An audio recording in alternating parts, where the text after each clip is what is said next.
Okay, this is how you can make a tree. Open up Blender. First, Shift A, add an image reference, and navigate to your reference folder.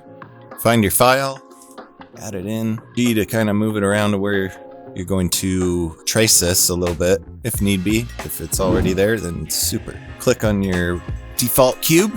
We're going to use it, and tab into edit mode. Select all vertices. If you've clicked anything and you're not in vertex mode, hit 1 and M, merge at center. Go ahead and just extrude that along the shape of the tree. Very basic tree. Just E, move it around. Just going to move this back a little bit, get it out of the way. Click on modifier and skin. You can also, if you can't see them very well, Shift C into wireframe mode. Select your top vertices. Hit O so you do proportional editing. Oops, Control A. And kind of scroll your middle mouse button to get it how you want.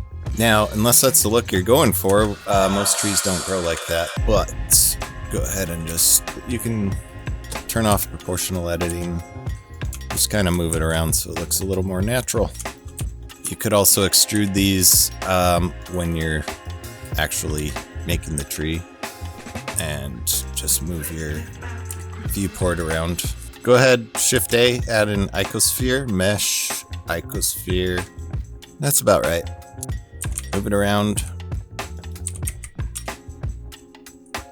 Align it.